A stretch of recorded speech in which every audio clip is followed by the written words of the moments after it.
Hey, here I am back in the car again. I'm recording this video on the same day, Saturday, like I did last one.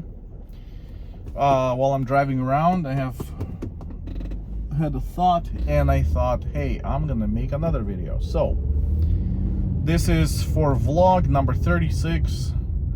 I want to talk about living without debt. This is something that my wife and we have made a goal in our life back probably 10 years ago. My wife hates debt from the beginning. She's always hated it, and I am all about debt in a good way.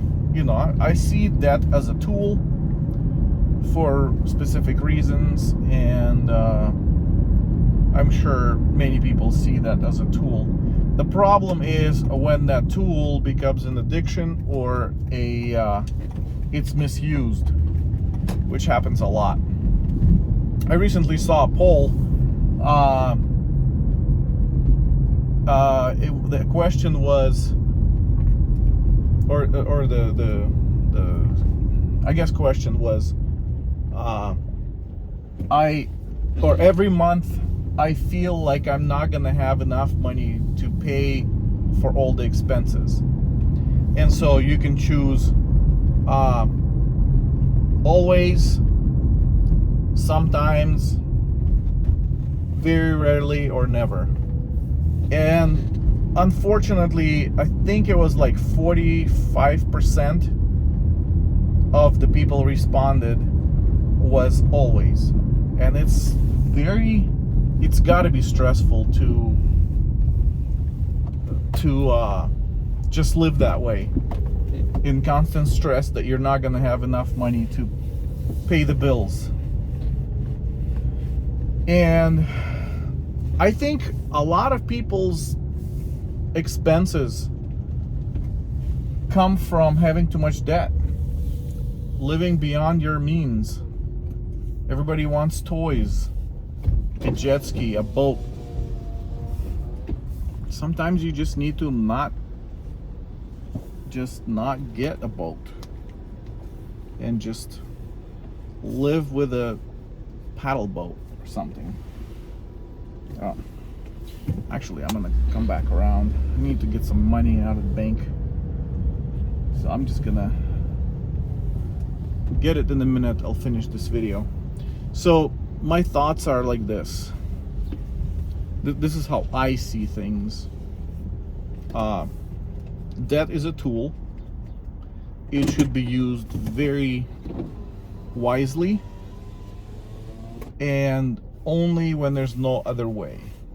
For instance, we try to live without debt, but we do own a house on which we owe a mortgage. It's impossible to buy a house right now with cash, right? I mean, unless you got a bunch of cash, of course. Or if you buy a bulldozer downer. I mean, even that's even if you get a great deal on a piece of property with a house that's super messed up, that needs to be, you know, just gutted, and even a place like that will cost you, in a current market, I don't know, $80,000.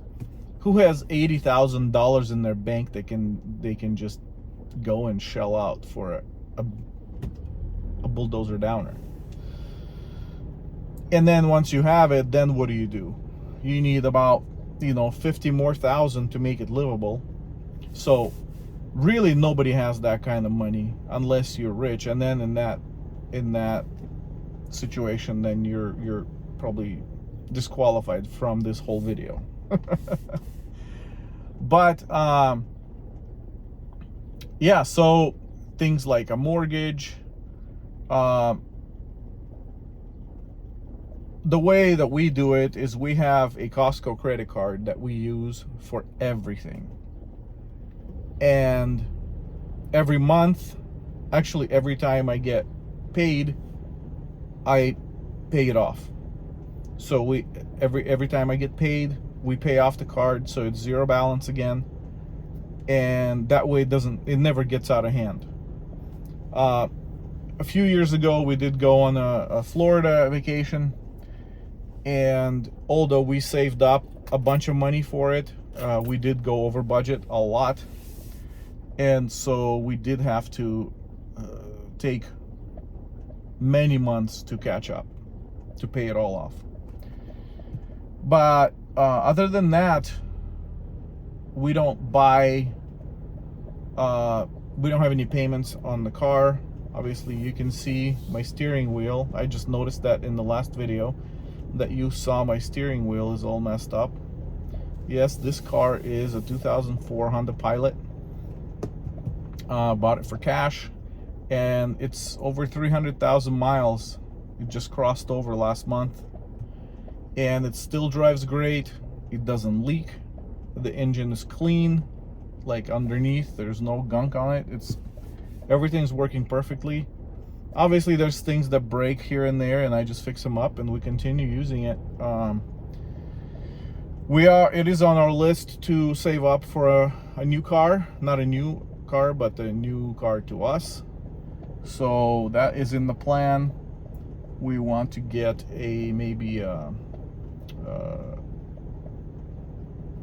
what is it, 2015 Honda Pilot again.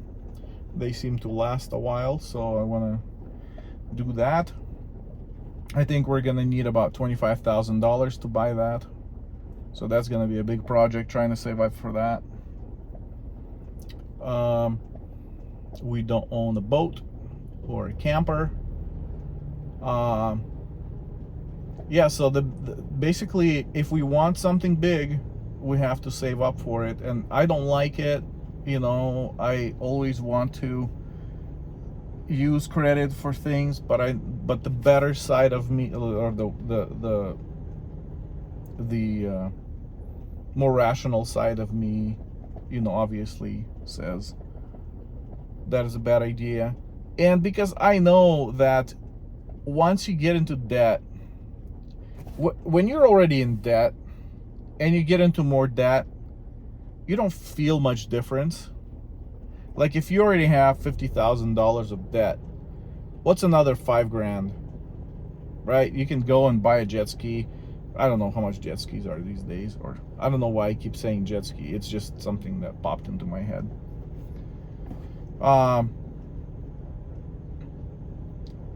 So yeah, adding more debt to the existing debt is a lot easier mentally,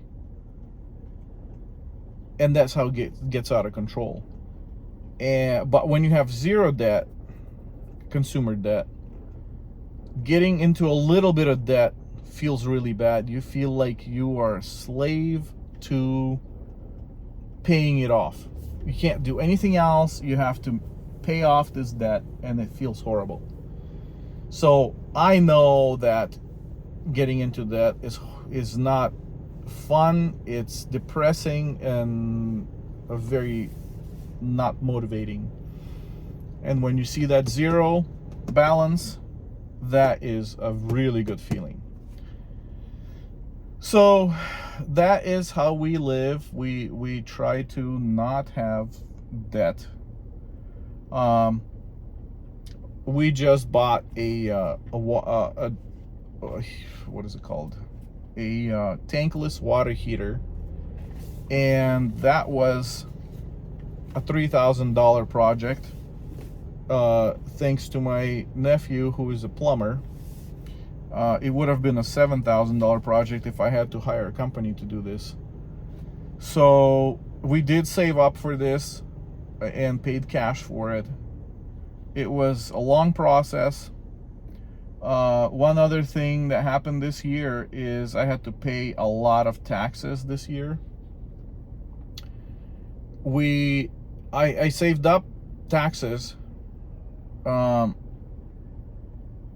I saved it up, and then we went to Florida last year, and we kind of used that money for Florida trip, thinking we'll just, instead of putting it on the credit card, we'll just use this money and then save up for the taxes, because we don't need to pay taxes until April. So that way there's no debt, and there's no debt, and there's no interest.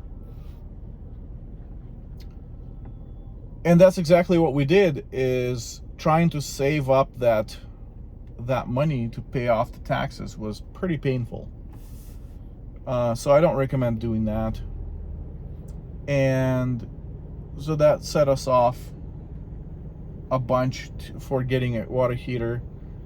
And then we saved up the money for the water heater. And then we have some medical expenses that we need to do this year. So we saved up for that. And yeah, I mean, slowly but surely things are getting done. Obviously not as fast as if you have if you use debt. If you use credit, things happen faster. But then at what price? You know, it's a mental price you pay, and then you're forever a slave to payments. Like, one of my goals is to sometime, this is just a fantasy type of a goal, is to sell everything once the kids get married and move out and whatnot. My wife and I will just take off. We'll just sell everything, get an RV, and just go and travel. And having no debt really makes that possible, because you don't have these humongous payments hanging on your neck that you have to make every month. Your monthly expenses can be very small, and it's very possible to just actually feel free. Not look like you're free, but feel free. And that's a different feeling. So anyway, that's all I have for this video. I just wanted to talk about living without debt, and there's pluses and minuses, obviously, like in anything else. Yeah, wanted to share that. Thank you for watching, and I will see you in the next video. Bye.